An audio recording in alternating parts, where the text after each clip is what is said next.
Good evening, and I hope you have enjoyed our reception, have not been drunk, and so still wait to listen to the wonderful presentations this evening. So once again, my name is Sam Zhao, professor at the Korbel School, and also the director of Center for China-U.S Cooperation. And this is a very special Jackson Hole China Forum. When I say Jackson Hole, Bill Jackson is not here today, but we have another Hole is here. Diana Lee is the Hole who has supported our center tremendously, immensely. So we are very grateful for Diana, and also Bill Jackson is not here. So he in fact moved to I heard, to a retirement house. And their support has made our program possible. And the event tonight is a joint event. We are so delighted that Woodrow Wilson Center for International Scholars in Washington, D.C. is the co-sponsor. In fact, they sent two very, very wonderful and distinguished scholars and speakers from the two coasts, one from Washington, one from California, the middle of the country, and from very warm places to very cold, very cold. Yesterday morning, the low was only 6. I heard that was the lowest temperature we have ever recorded in Denver in April. So welcome to the cold world. And the subject today is about water, food, energy in China and U.S. China cooperation or conflict on those very critical resources issues. The two speakers we have today, one is Dr. Jennifer Turner. She is the director of the China Environmental Forum at the Woodrow Wilson Center. And currently, her research has focused on U.S. China energy and climate cooperation, and on many other issues on resources involving China, environmental issues. And our second speaker is Ms. Heather Cooley. She's a co-director of the Pacific Institute's water program, which I think that institute is on the other side of the country, on the west coast of the country. I heard that's a very distinguished program working mostly on the water issues. She has conducted researches overseas on water issues and on the connections between water and energy, sustainable water use and management, and many other issues for sure. And she received the U.S. Environmental Protection Agency's award for outstanding achievement. And her works has been recognized by the Pacific Institute. And in fact, they give talks on these issues in many, many places.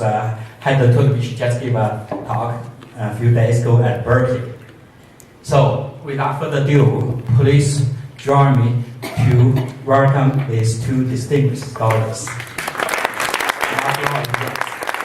And both ladies, we need those. I'm going to put this here because evidently the cameraman said I don't need to hold it in my hand. And can you guys all hear me okay? Yep. Good. My normal line is I was a former kindergarten teacher, so must have projection. Yeah, well, I'm really excited to be here. I was born in Boulder, but then was dragged to the Midwest. Yeah, Boulder. Dragged to the Midwest when I was 5 and became a Midwesterner. But my heart is still out here. And I'm really excited because actually at the Woodrow Wilson Center, where I've been working for 13 years, a couple of years ago, started to try to reach out and want to build a good relationship with your university and the Denver community. And I came out here 2 years ago with a talk. I talked a little bit about our choke point work, but also with some other speakers talking about environmental security issues around the world. And then when they said, we need to do another talk in Denver, I'm like, me. And so I'm out here, and the reason I got to come out was that the next week, the Wilson Center is having a dinner and going to give the Woodrow Wilson Award to 3 of your community members, your leaders. There's Ken Theory and also John and Anna C. And John C.'s father is the namesake of the wing of this building, so we're very excited that that's going to happen. And so besides the Wilson Center starting this more formal relationship with your university, the China Environment Forum where I work, I've got quite a number of projects, as Sam mentioned, U.S. China Clean Energy, also my choke point, this water energy confrontation work, that I'm going to be bringing, hopefully, I'm going to be bringing Chinese to Colorado, because I think that Colorado, I mean, you are the heartland, you're nice and cool and it's beautiful, but there's also a lot of big energy issues. What? Your 90s today, the degree. Yes, Yeah. but Colorado itself, there's a lot of water energy confrontations and challenges here, and but there's also a lot of fascinating solutions, a lot of clean energy development out here. So, yeah, I want to try to build that linkage with China, and then putting on more. Can I come back with a gag with Chinese with me? All right, good. All right, so today, Heather and I, and what's really exciting too is I get to meet. I'm actually taking her to China soon. So it was really good that I was able to bring her out here to give a talk about looking at the water energy confrontations that China faces and that the U.S. face. There's no water energy conflict between the two countries. In fact, my standpoint is that there's a lot of opportunities where the U.S. and China could work together as both countries are seeking the solution. So you guys ready? Got it? Yes. And if you get up and you get more snacks, I'm not offended. So you guys have seen that in the newspapers, that China's air pollution, the air apocalypse that started December, January with air quality indexes reaching 855. The index only goes to 500, mind you. Made headlines, and then scary statistics about like 1.2 million people died early in China in 2010 because of air pollution. So air pollution makes the news, but I'm going to make an argument to you today, and we can discuss it in Q&A. You can't interrupt me quite yet.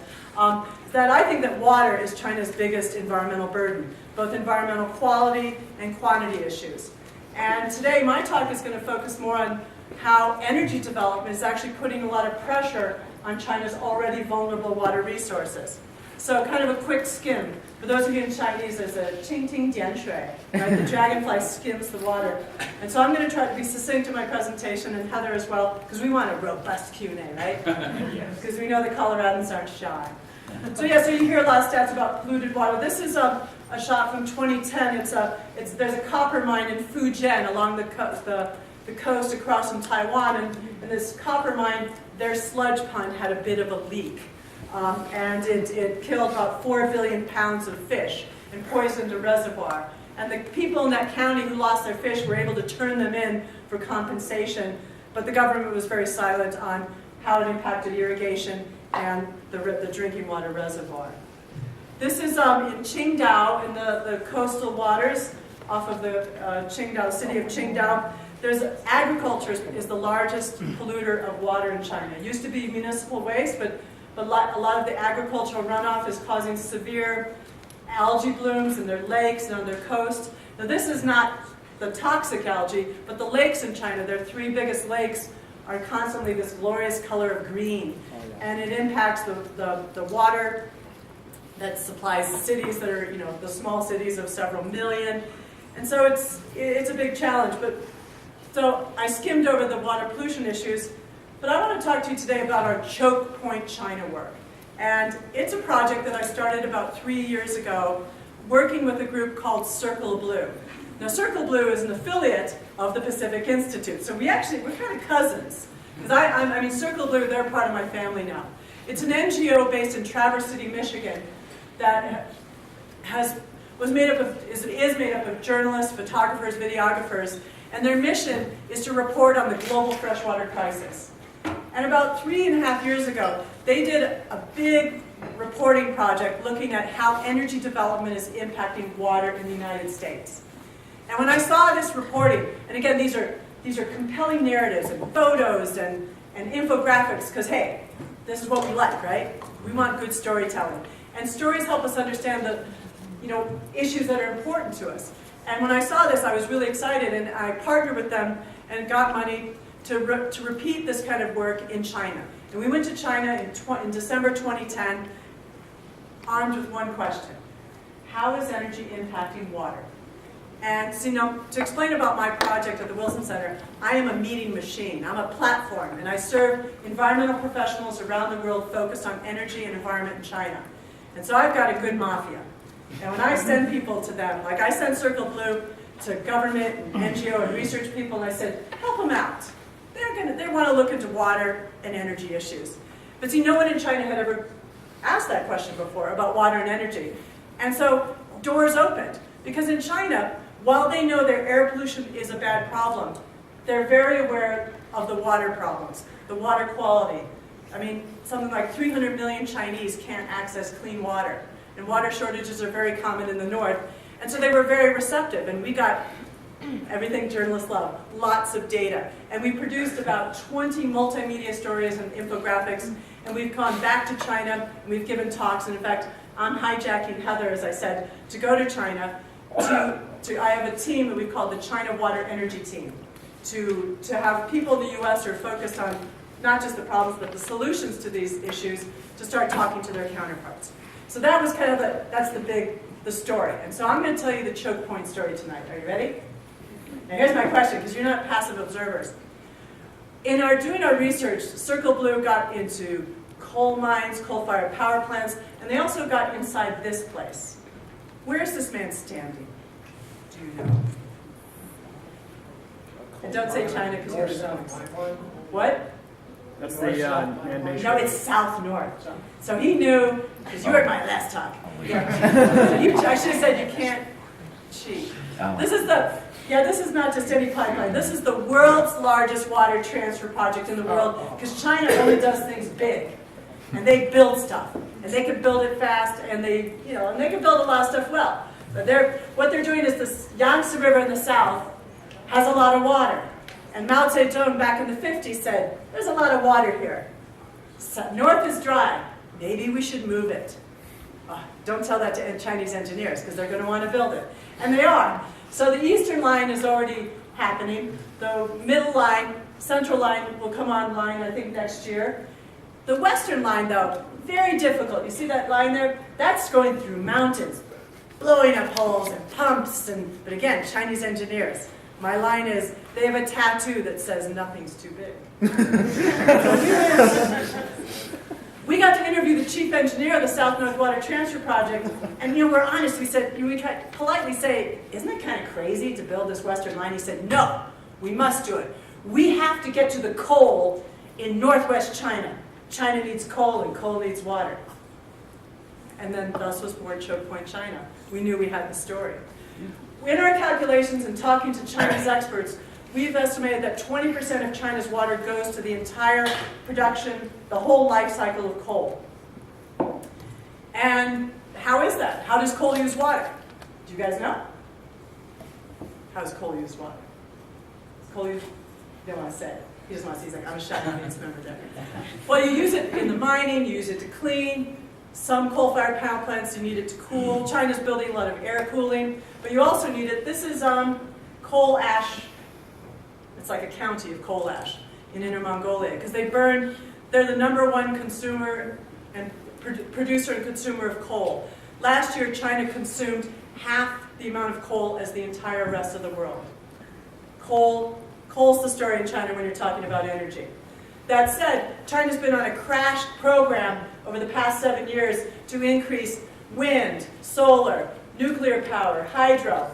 But even though they're doing this, so here's 2010, 30% of their electricity is coming from these non-coal resources. I mean, they've spent more money on renewables than any other country in the world over the past 3 years. They've surpassed us. And they've got the largest installed wind power now. And 10 years ago, they had hardly any. And so coal is still king. And according to Chinese estimates, that even though they're going to invest lots more, they're going to expand the renewables and the nuclear, that even by 2010, it's still just 30% of a pie that's doubled. And just to give you a sense of scale, that 30% in 2010 is 80% of the electricity we use in this country today. China, they're the world's factory, right? They produce most of our stuff. 25% of their electricity and about that much of their CO2 emissions is all in their exports. So what's that? Coal is king, and the king is thirsty in China. And we looked at the numbers, and it really appears that as the coal increases, China is not going to have enough water to make it happen. Our friends at Greenpeace in China were really inspired by our choke point China work, and they have done a study called Thirsty Coal, and they looked more on the ground in Inner Mongolia, and then they called me, right, well, they Skyped me before the report came out. They said, Jennifer, you were right. We don't have enough water. And what these little blue dots are, these are plans for constructing 15 giant coal bases. So it's not just coal, giant coal-fired power plants right next to the mines, right? So then you don't have to transport it out, but you use transmission lines. But they also, coal to chemicals, right? Their fertilizers are all, they use coal. Coal gasification, a lot of cars. Who's been to China? Chinese people are raising their hands, and a bunch of others, right? You've seen the streets in Beijing. It's a parking lot. Well, because people can buy cars now. And the idea of not wanting to be dependent on Middle East oil, we can make gas from coal. But that needs a lot of water. And so they still have these plans to move forward. But again, remember those engineers. One idea, how to get the water to the coal. Well, we could use nuclear power. See that little beginning dot at Bohai C? We can use nuclear power plants to power desal plants and then pump the water to Inner Mongolia and mine the coal. And if that works, we'll pump the water to Xinjiang. And Xinjiang they have coal resources that can supply China for 100 years. And it's really clean coal. And so the imperative, to get energy. And why does China need energy? You need energy to move the economy. I mean, the Chinese government and the Communist Party, their legitimacy is based on economic growth. I mean, they've had 10% GDP growth for the past 30 years. And they're also urbanizing 350 more million people over the next decade. And to urbanize, you need to build those cities. You need cement, you need steel, you need electricity. So what happens when water serves energy? Well, you've got one of the grain belts in China is in the north central part in a very ecologically fragile area. 40% of their water comes from groundwater. You need electricity to pump that. Well, in their plans to start moving more coal in, when we were really amazed, they told us, they said, don't worry, Jen, we're going to move our grain belt. I love China. We move grain belts. And so now we went back and did a story looking at how China's rapidly expanding irrigation and agriculture in the Northeast. Also could have environmental impacts, but it's, China, their need for food security is great. So water, energy, food. There's this crash. Enough about coal. You're tired of coal. Let's talk about the queen, dams. Second largest source of electricity in China. Dams almost at any cost. 150 gigawatts of their electricity now comes from hydropower, and they have a goal by 2020 to go up to 400 gigawatts. Last year in the 12th five-year plan, well, little story, they slowed down construction of dams because of protests back in 2005, but last year they decided that to meet their goals to reduce their CO2 emissions, they had to depend more on hydro. So their plans in this next five-year plan that started last year is to build 60 large and medium coal-fired hydropower dams. And my little map here, these little dots, we're making this interactive on our website soon.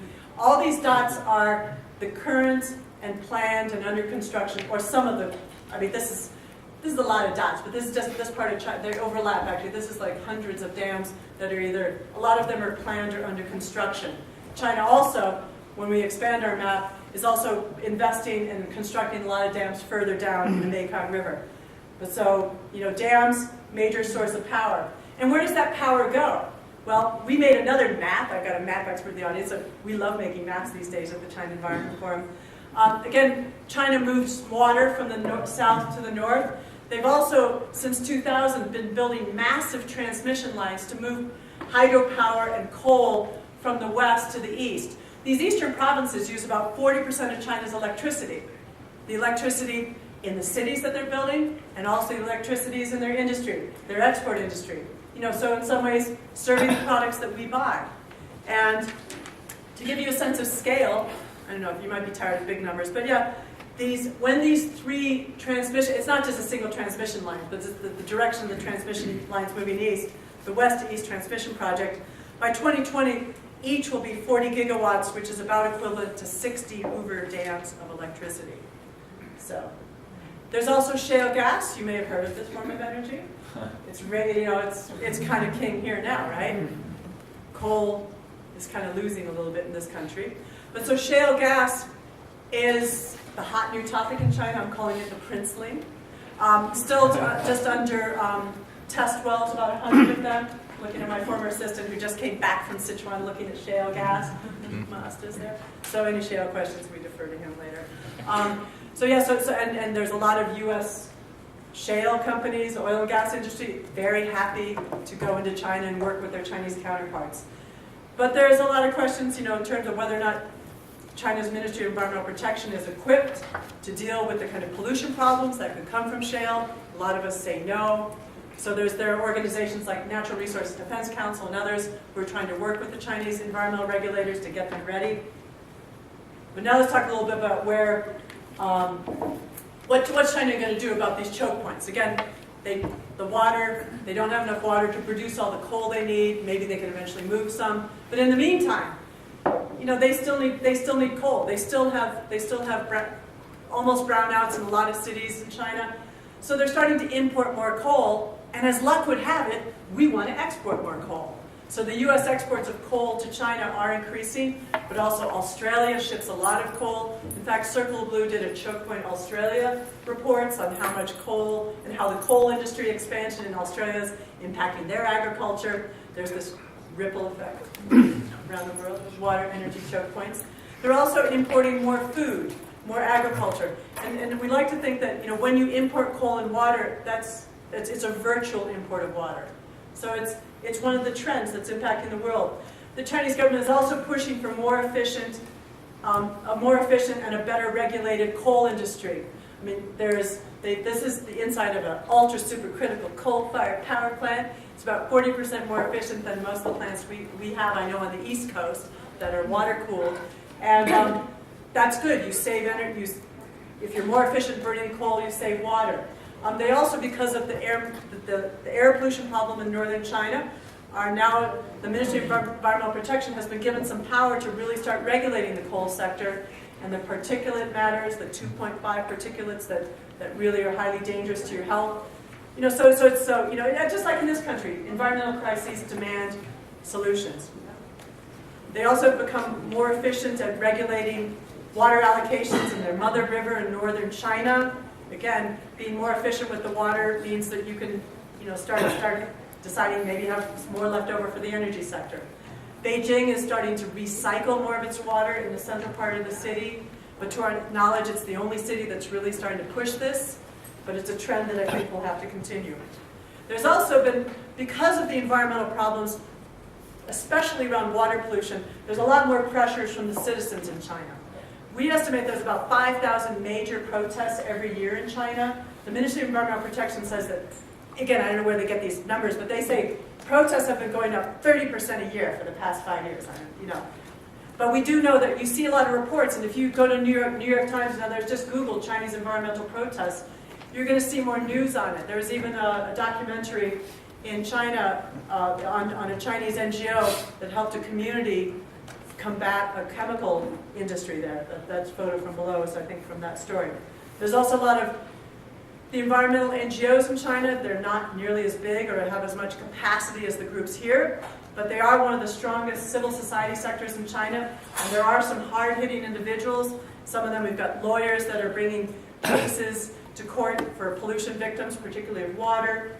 Ma Jun is the activist who really not only has created a water pollution map online, but he went after Apple to open up their supply chain and transparency.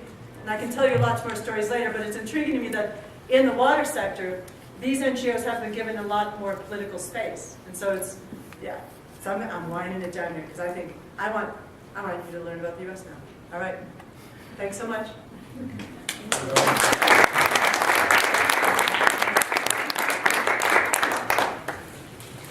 I think, can we take questions at the end? Oh, that's a complete... Yeah, we're going to take questions at the end. Okay, yeah. No delaying it, man. You're on. Yeah, get your water. So thank you, everyone. My name is Heather Cooley. I'm with the Pacific Institute. We're a nonprofit research institute based in Oakland, California, and do a lot of work on water, and specifically on water and energy. So tonight, Jennifer has done a really wonderful job, and Circle Blue have done a great job in highlighting some of the, putting a spotlight on some of the water energy conflicts that are happening in China. But we also have water energy conflicts here in the United States, and tonight I'm going to talk a little bit about some of those. There are a number of water energy conflicts. It's not only a Western issue, though. We often think about that as a Western issue where water resources are particularly limited. It's an issue that's growing all over the United States. But I do think, like Jennifer mentioned, it's one that we can solve. There are a lot of opportunities to more sustainably manage water and energy so that we can and create a number of win-wins so we can move towards sort of a more positive future. Here in the U.S., the energy sector uses and pollutes large volumes of water. In fact, about 40% of all fresh water withdrawn in the United States is used to cool power plants. On average, every kilowatt hour of electricity generated from a thermoelectric power plant uses about 25 gallons of water. And that number is growing as energy needs or as electricity demand increases here in the United States. And as that number grows and as there are increasing pressures on our water resources from continued population and economic growth and the need to sort of restore some of our environmental ecosystems that we've been destroying over the many years, it puts increasing pressure on sort of water energy conflicts. To sort of highlight that, I want to talk about one example is the Mojave Generating Plant. The Mojave Generating Plant is located in Nevada near the border of Arizona and California. It was built in 1971. It's a coal-fired plant with a capacity of about 1,600 megawatts, which is sufficient to supply electricity to about 400,000 homes. Coal for the plant, I don't know if you can see it very well from this figure, coal for the plant is transported 275 miles from the Black Mesa mine. The Black Mesa mine is located on Hopi and Navajo land. And that coal, interestingly, is transported through a coal slurry pipeline. There aren't many of these, but these coal slurry pipelines actually take pulverized coal and mix them with equal parts water, and then travels the 275 miles. The water comes from the Navajo aquifer there. That Navajo aquifer also supplies water for the Black Mesa region, for the Hopi tribes, and for local municipalities. It's estimated that about 3.3 million gallons of water are extracted from that aquifer every single day to move coal to the plant.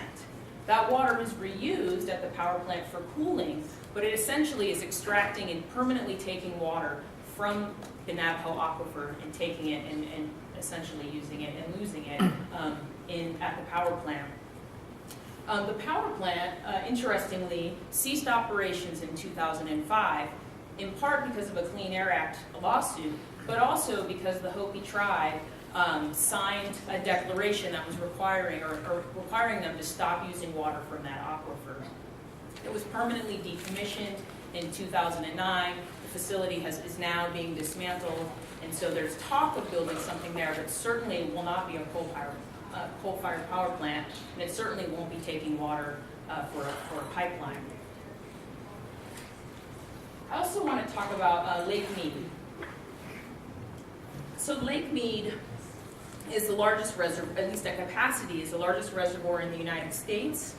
Water from the lake serves 8 million people in California, in Arizona, also in Nevada, and water from that lake also goes to support both municipal and agricultural uses here in the United States, but also in Mexico. Water from Lake Mead also goes through Hoover Dam. It generates electricity, a lot of electricity, and that electricity is used again in Nevada, Arizona, and California. Interestingly, about 30% of that electricity is actually bought by the Metropolitan Water District of Southern California, and they are using it to move water around in California. So again, another really interesting water energy connection. Since 2000, water levels in Lake Mead have been steadily declining, and they may go up here and there, but overall we're certainly seeing a long-term trend. And in 2010, water levels were down to levels not seen since the 1950s. Interestingly, around that time, a number of studies started coming out, finding that with climate change and with the continued allocation and demands and pressures on the Colorado River, there was a 50% chance that water levels would drop in Lake Mead such that they wouldn't be able to generate electricity. That obviously was a major concern, and dam operators have become increasingly concerned about their ability to generate electricity, and that by reducing their ability, they would essentially destabilize electricity markets in the Southwest United States. So as I mentioned previously, Lake Mead not only generates electricity, it also provides water.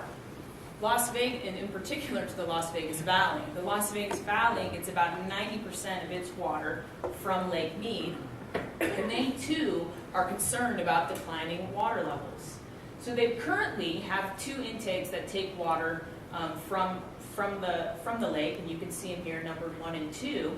But they're now building a third, what they're calling the third straw project, a third pipeline that's even lower that would allow them to continue taking water from that system even as water levels decline. It's estimated that it's a 3-year project, although as you know, these sort of projects often take more time and often go over budget. And indeed, the contractors are having some major issues with the project. They're trying to, most of the construction is happening underground. We're actually drilling sideways into the lake, a 3-mile pipeline that's 3 feet in diameter. They have had to change, they've had issues with flooding, they've had to change courses a number of times, but certainly the Las Vegas community is very adamant about being able to access some of that water.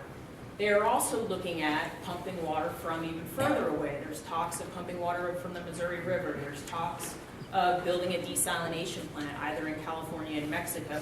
So they too are starting to look at some very energy intensive sources of water, and again that too is connected to sort of this water energy conflict. But issues around water and energy in this conflict are not merely issues in the western United States. This slide shows a number of newspaper headlines, and I chose some from around the country to sort of demonstrate some of the challenges. So the top one, there was a drought in the southeastern United States. This was a drought that very severely affected the Atlanta region. They were within 3 months of losing a water supply. But as a result of that drought and a result of low water availability and higher water temperatures, there was concern that nuclear power plants, which are very, very water intensive, would be forced to shut down.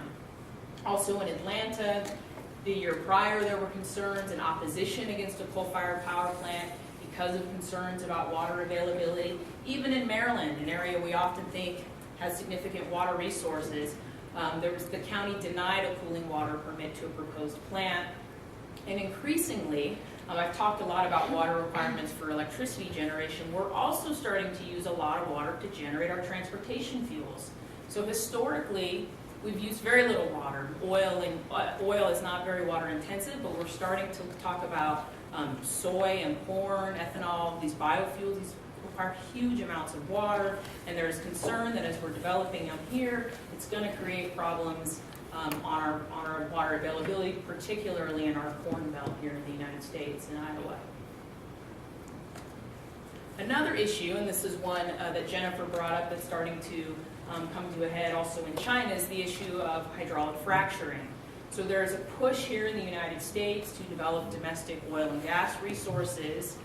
Much of that, at least at the point now, is coming from sort of unconventional oil and gas resources. So unconventional oil and gas resources, in particular unconventional natural gas, is very difficult to access, and they're using hydraulic fracturing, which I'm sure many of you are aware of. And the projections are that unconventional natural gas will increase dramatically. So this figure here shows both conventional and unconventional.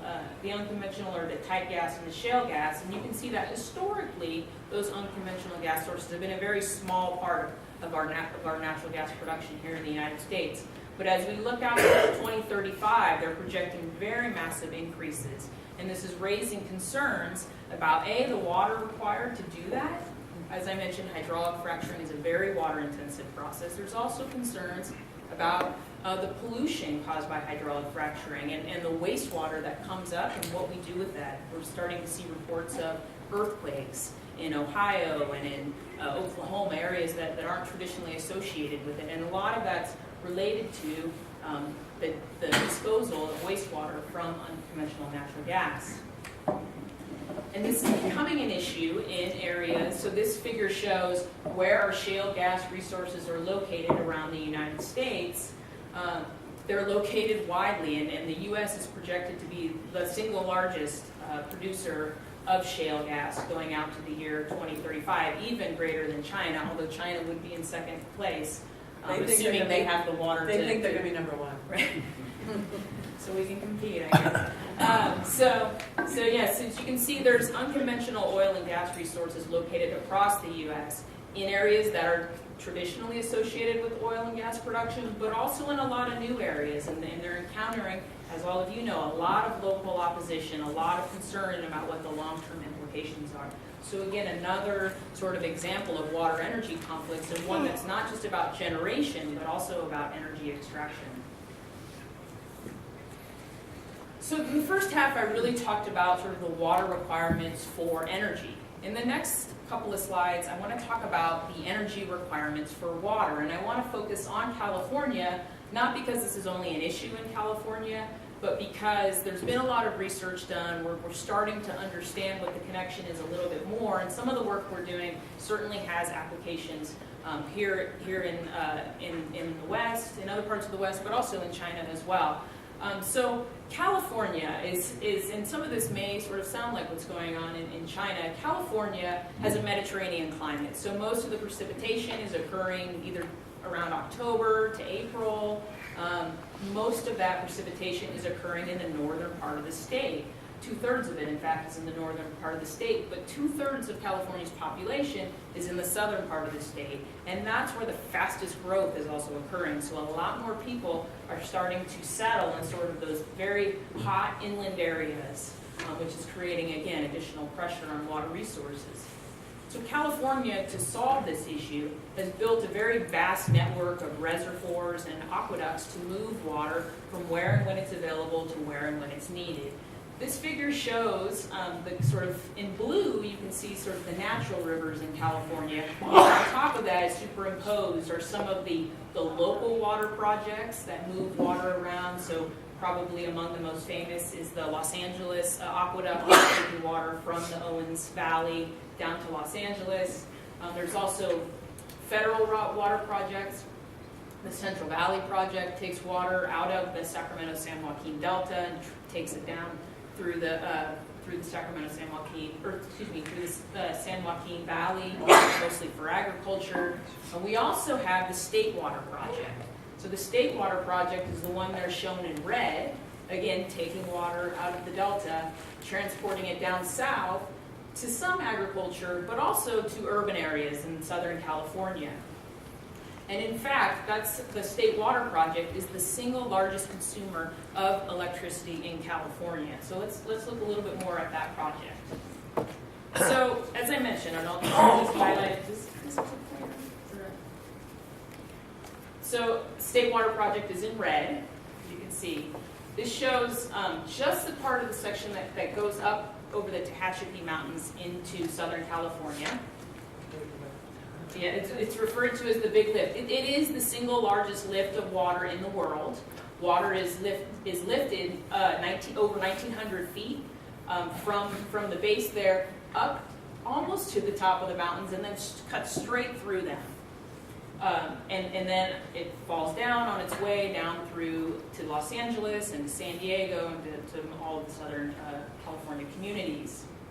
Again, this is the single largest user of energy in the state. It's a very energy intensive system. There are limits, however, on the amount of water, and communities in Southern California that are still growing are still looking at even more energy intensive water sources. They're looking at brackish water desalination. They're looking at seawater desalination. And in fact, San Diego is in the process of building a 50 million gallon per day desalination plant, expected to be completed in a year or two. We're also seeing other very energy intensive sources of water. And so As we are using, as we know, as we are using more water, we're using more energy, we're using more water, and that's creating sort of this positive feedback and creating problems. And let me back up too. So the State Water Project in this pumping and moving is just sort of one piece of the energy requirements for water. Studies done in California suggest that about 19% of the state's electricity and a third of the natural gas is water related. So that's energy that we're using to pump water around, to treat it, to heat it in our homes and businesses, and to treat it again as wastewater. It's a huge amount of energy. And as communities are starting to look at these more energy intensive water sources and are continuing to grow, it suggests that the electricity sector will be, the water sector will be using more and more energy over time. And again, as we saw in the previous, the more energy we're using, the more water we're doing. So it's sort of exacerbating the problem. To sort of put these numbers in perspective in terms of the energy requirements for water, running the hot water faucet for 5 minutes uses the same amount of energy as running a 60-watt light bulb for 14 hours. So again, it's a huge amount of energy we're using every day in our homes and businesses related to water. So while these connections can create some challenges, and I sort of describe those, I think there's also opportunities. We can use water and energy more efficiently in our homes and our communities and reduce total demand. We can also start to look at reusing water, reusing wastewater in our communities, reusing wastewater for power generation, and again, start reducing the total amount of water, at least fresh water that we're using. We can also look at renewables. We can look at wind. We can look at solar PV. Again, they use very small amounts of water relative to some of these other energy sources. We can also look at dry cooling systems for our power plants, for our thermoelectric. There are very few power plants currently that are using dry cooling systems, but there's a lot of opportunity to move forward. So with that, I want to conclude and hopefully open up for a very fruitful discussion. Okay, so now, when you raise questions, please identify yourself and to be brief. And with a question mark, for sure. Okay, so I see the hand. Yes, my name is Greg Majerski, International MBA candidate at Daniels. When you point out alternative energies, what isn't pointed out often by the alternative energy industry is that solar is a buffet of toxic metals with a very large water footprint, and that wind has proven to be unreliable and often damaging to regional wind currents and livestock. So those aren't really, when you take that into account, those really aren't that great of alternatives, even though they have their place when you want to, compare the water consumption of other older forms of energy production. So how do you address that? So I think that's a good point. I will say that there is no source of energy that is going to be perfect. There are certainly downsides to all of them. And that's an important thing to consider. So I think the first thing you always want to do is maximize your efficiency. You maximize your reduction. You reduce the total amount of electricity or energy that you would need overall. And then you look at sort of a suite of options. And you're absolutely right. There are issues of intermittency related to both solar PV, solar and wind. But there are options for sort of combining that with other forms of electricity. Again, for using wastewater, for looking at dry cooling, and so there's certainly no single option that's going to get us there. We need to start looking at everything.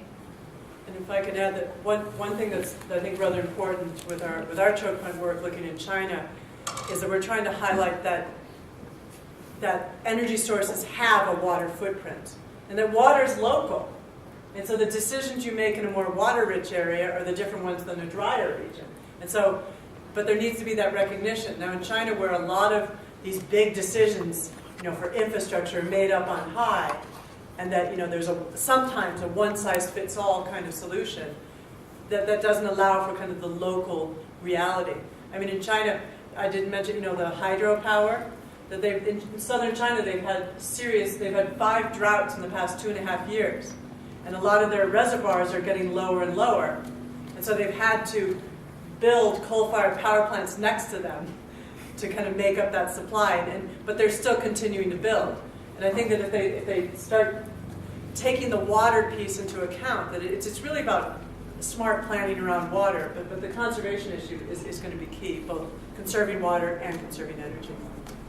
Okay. Joe Shaw, Dr. Turner, a couple questions that are related. As we heard, fracking is a very high consumption of water. What is China thinking now, 5, 10, 20 years out? And secondly, I'm not aware of what China's aquifers are. Oh, what What kind of aquifers China has that they haven't tapped yet? Well, I think, well, their aquifers, a lot of them, yeah, that's a tricky question. They haven't done really good surveys of their groundwater, but we do know that in northern China, which has only 20% of their water, that the farmers, that they have to pump deeper and deeper and deeper. So we're pretty sure that they're going empty, and there's also some very serious contamination of their aquifers. The groundwater in northern China, Chinese Academy of Sciences said that about 70% of the groundwater shouldn't come in contact with humans. I don't know where they get that information, but Yeah, too, there's also been a number of studies using satellites that are looking at water aquifers around the world and show some major groundwater depletions in China, and they're on the scale of the sort of groundwater depletions we're seeing here in the U.S., particularly in the Central Valley in California, but then also sort of on the Ogallala aquifers. So, and these are the same sort of issues, same sort of scale of issues in India as well. So these sort of three regions, if you look at in terms of groundwater reservoirs, are hugely overdrafting their aquifers and creating long-term issues.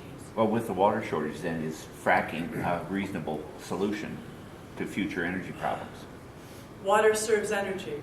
I think that, right now, when you look at southern China, despite the drought, there would appear to be enough water. That's what Pete just came back from China, and that's what he tells me. So I believe what Pete tells me.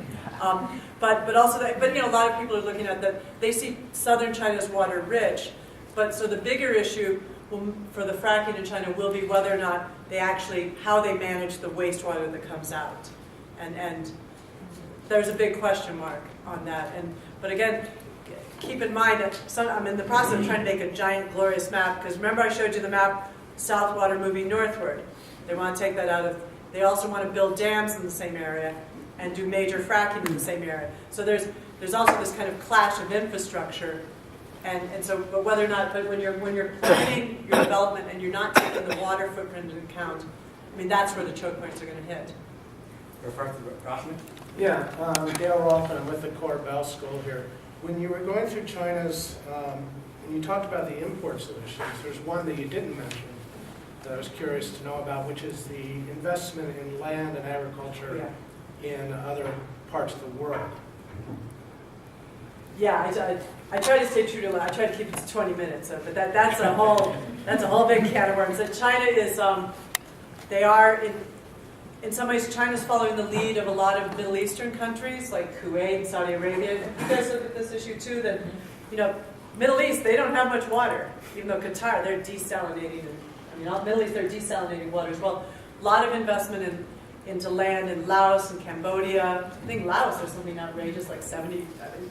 Half their potential land is being, rented to form. Huge numbers. We're actually going to be hopefully starting a project looking at the Mekong region in Laos and Chinese investments. It's a relatively understudied area, and what makes it tricky is that some of the agricultural investment that is going to start coming out of China is going to be by provincial governments, and that's going to be a little bit tricky to track. But I think that that's part of the, I simplified it, but that's also could be part of the import question, mainly from Southeast Asia. They're also investing in ag and in Africa as well. Not likely they're importing that back to China, but. Okay, here, back. Yes. Brooke Banbury, we've been in the utility business, but I am curious how they handled it in China as well as like Lake Mead. And you've got competing interests. You've got agriculture, you got drinking water, and you got energy. The water goes down in Lake Mead, who gets first choice? And what happens in China where the government owns all three entities? So the allocation of water from Lake Mead, and in fact all along the Colorado River, is very tightly controlled under the law of the river, and so there are some very strict guidelines about who gets what. The issue of, and we're seeing this with fracking, as fracking has developed here in Texas, also particularly in Colorado, there has been increased demand on water resources. There was an auction last summer for excess water.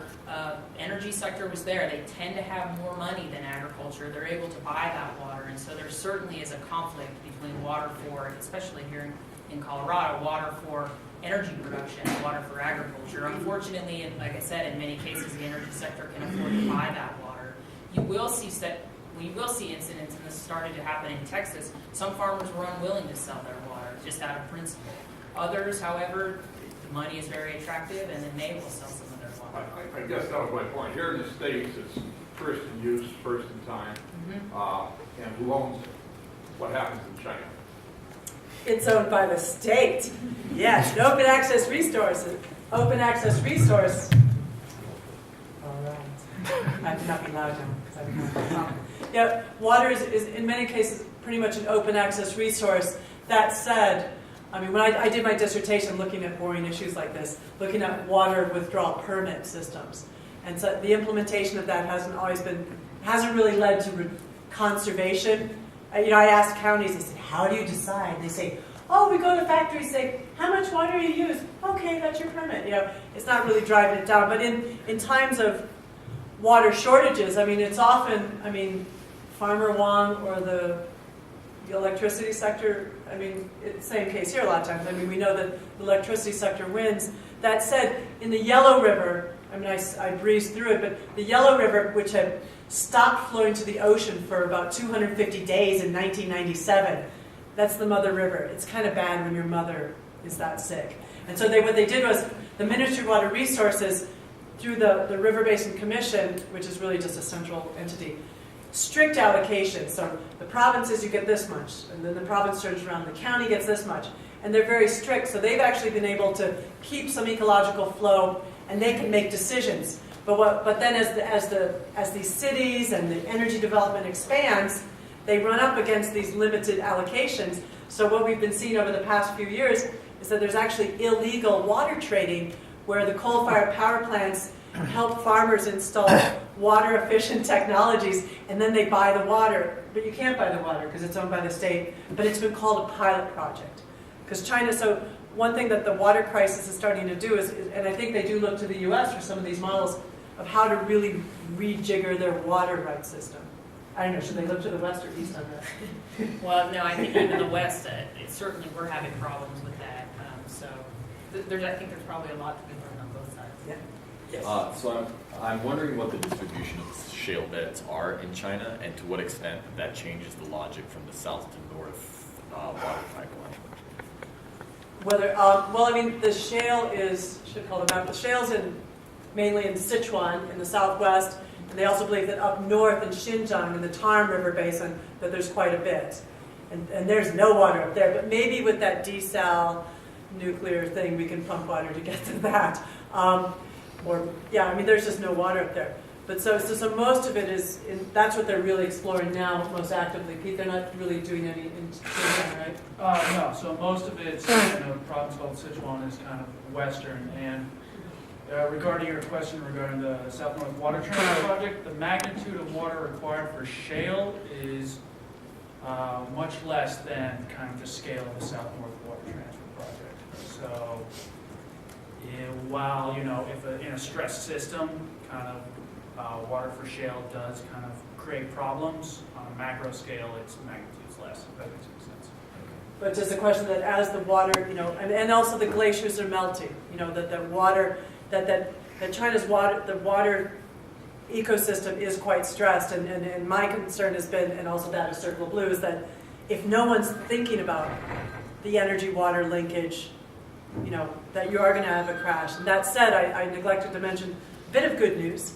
The 12th five-year plan for energy development, we believe that they look to our report and Greenpeace's report, and for the first time they mention the coal-water nexus and say that we need to pay attention to this. So there's no targets, but there's, my constant talking maybe, and others in my network, because we're just trying to get the idea that they need to do this, and that's what you guys are doing at Pacific Institute, to kind of galvanize people to focus on it.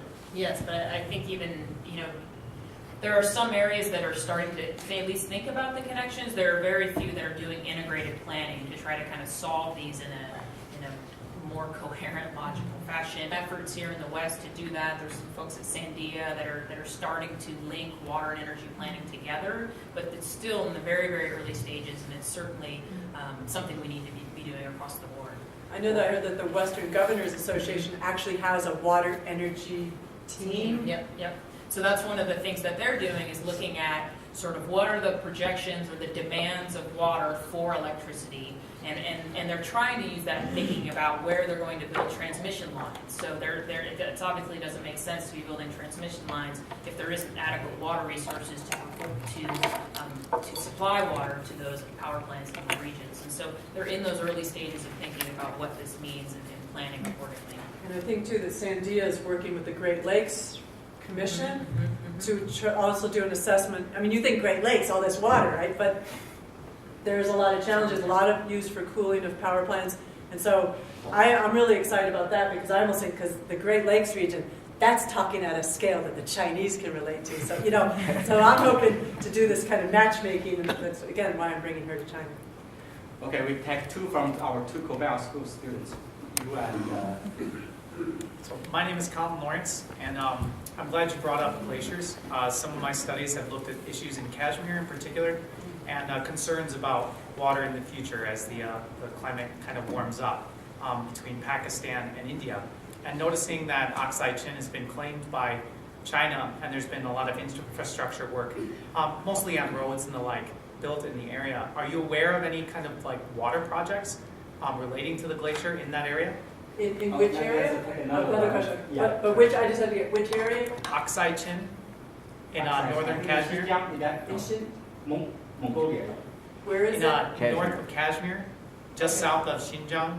Okay. Technically, it's part of Tibet. Okay, yeah. Oh, It's part of the Brahmaputra. Another question. I'm from Korbel School.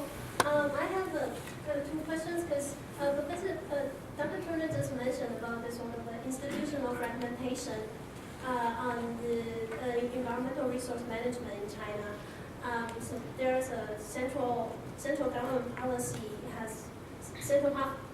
policy from central government kind of has a gap when it goes down to the local level. So two questions. One is that can you give us more example on this gap for this gap on the environmental protection, especially pollution, water pollution issue? And the second question is, I have noticed that there have been some sort of ad hoc grassroots projects, small-scale hydro projects at the local level for serving like irrigation, even electricity generating purposes. So I don't know. I haven't been updating with this so far. So I don't know what's the situation right now. She's our PhD student writing a dissertation on China environmental issue.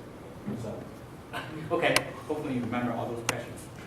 probably one of my future interns. But, well, I mean, you might know something about the first question as well. I mean, China, you're talking about. I mean, how in India, Brahma Chalani wrote his book about water, Asia's new battleground. I've given talks with him, and he's very adamant about the Chinese are building planned dam in Tibet. It's going to divert water away from the Brahmaputra, and it doesn't help when there's a book written called "Tibet's Water Will Save China" right now. And it looks, I mean, they have these big plans to build dams, and I don't think that dam is off the table yet. It's a technically difficult one, but remember what I said about their engineers. That said, 60% of the Brahmaputra's water actually comes from the other side. So, but it's still, but you're bringing up a question that how, China being the supreme upstream country, and when you're upstream, you've got the power, and so the whole Tibetan water tower. I mean, it's not just threatened by the Chinese damming. You go all the way down in Southeast Asia, they're all doing the same damming of the tributaries, and some of the mainstream stuff with the Chinese Sino-Hydro. Yeah, it's very scary because these are countries that are not necessarily talking to each other and looking at the big macro issues. But so your question is whether or not that the dam, again, it's not off the table yet. But there is, the Chinese last, I think it was Premier Wen, did say that he'd make sure that he'd let the Indians know. So they're kind of, if we're going to go ahead, so at least. That's comforting, I guess. Well, but I think, but what's interesting is that at least, but see, for the Chinese central government, that's a big step to even open the door, that, you know, acknowledging that it could be a problem. And so, you know, I mean, it's a hot issue in India. That said, can I make a plug that we actually, in a few weeks, we're launching Choke Point India Stories. The Wilson Center, I planted that question. No, I didn't. Circle of Blue, working with me and the Wilson Center's Asia program, we sent them off to India. And once again, you go in asking about energy and water, and people will throw data at you. So yeah, so keep an eye open for that one. We're doing other countries eventually too. And so your question about, really short, because that could be a whole long talk. I mean, the Ministry of Environmental Protection in Beijing is a very small agency, 350 staff. They got a couple thousand researchers and think tanks around them. But they don't have a lot of staff, they don't have a lot of money. And then the lower level governments, the environmental protection bureaus, they answer to two bosses. They get the mandates from Beijing, but the one who pays their salary is the local government. And local governments, they own local industries. So the incentive is, I'm going to limit my industry for economic growth. When Communist Party officials and local officials, their promotions depended on economic growth. That said, and I gave a talk at EPA and talked about this as well, the air apocalypse in northern China is starting to change things. There's serious discussions in China now that local officials will not just be given, you know, a green star or gold green star for their environmental, you know, they get a little check on environment. If you've installed the wastewater treatment or installed the air pollution control, you now may start to get evaluated on if you've shown results, and that's a big deal. So yeah, there's a lot of gaps. I mean, with the industries and also small and medium enterprises, they come under a lot of pressure from international buyers for their stuff to keep the price low, and you know, there are a plethora of different kinds of mind the gaps in local level, but there's a lot of capacity problems. Okay, last question. So, Comment and a question. I didn't expect the Great Lakes Compact you mentioned, but it's actually illegal to export water from the Great Lakes under that compact. And growing up there, every governor since I was in elementary school sworn in writing they would deploy the National Guard if a pipeline was ever built. The question I have is China and India China and U.S. seem to have a common problem with water. In the Western U.S., real estate industry has usurped farmers and ranchers as senior water rights holders because they produce a commodity and they've wasted and run over water rights across the Western U.S. In China, the real estate industry has paved over farmlands and sucked up water resources and produced nothing in return except empty cities. So the real estate industry being a sugar cube, but when you need a real meal, what's the impetus to curtail the real estate industry from its self-inflated importance and its impact on the water industry? Yeah, I mean, the question, don't do it now, but go home and Google ghost cities in China. There are these massive cities of just empty buildings. I mean, a lot of it does link to the issue of, local government incentives. That your incentive is to stimulate economic growth, and this is, it's a bubble that may be waiting to pop. And there may be a wee bit of corruption in China. I know it's that's been happening a lot here too, though. I mean, it's gotten to the point where, for the first time in 20 years, judges have stopped real estate projects because they don't have a water development plan. But for the past, Highlands Ranch was built without a water plan. Castle Rock was built without a water plan. Golden was expanded without a water plan, and now they're facing severe water shortage. And the first thing they want to do is somehow sue and bully and bribe their way into Denver's water rights because they are some sort of. They say they provide economic importance when all they did was build Potemkin villages. So, not that California is perfect by any means, especially on this issue. But one thing that they have, or two things that they've done there, is one, that they require water agencies to produce urban water management plans and to produce which demonstrates the population projections and what the water demands are going to be over time. And what you're seeing in many communities is that water demand has stayed the same or declined, while population has grown, in part because of urban efficiency, and there's still great potential there. The other thing that they've done, there was a bill introduced a number of years ago. It's called the Cost of Fuel Act, and what it does is it requires developers to identify a water source for the next 100 years. And so that was one way, because there were, as you say, developers going in, the incentives there, they produce it, and then it's the problem of the water agency to get water to however they can. And so that bill, and it's not, again, not perfect, there are certain size limitations and all, but it has at least sort of slowed that down a bit. Yeah, Okay. Yeah. I thought that's over. Please, you have last words. I can always keep talking. I'm Irish. Yeah, but urban, again, the drive for urbanization is really, it's a drive to, to help people move out of the cities. But the land grab question for urbanization, it's become such a problem that, the central officials, that they are now in the process of actually maybe truly having land reform, where instead of just these kind of sketchy, you have a contract for a certain amount of time, because conflict in China, protests, and the fact that protests now, we could do a long talk on this, that, you have the internet in China, you have texting, people, the citizens are starting to organize their protests, and it's something that, the government is really worried about. So I think in the next few years we are going to see some major land reform, which could begin to kind of address this excessive urbanization, and the ghost city stuff is just, it's scary. But yeah. Okay, with that, the ghost city story, let's conclude our forum. And before we thank the speakers, I want to mention our next two events. One is on May 1st. We have James McNerney. I don't know if I pronounced his name right. He's a chairman and CEO of a Boeing company. And he will talk about working with China, a perspective from a CEO. In fact, Boeing has been doing so much businesses with China. So he has they sold so many airplanes to China. So he has a lot of good points, I think, we'll make. I have to interject. Did you know that Boeing is working in China to develop kind of creative, kind of like algae biofuels? Oh, really? Oh, yeah, kind of like low water biofuels. Oh, that's good. You have to do something good. So I feel like I didn't want to end on Ghost City. So. And then the last event will be late May, talking about, we have a scholar from Georgia Tech talking about China's hukou system, the residential system. So with that, thank you for coming, and also please join me to thank our two wonderful speakers.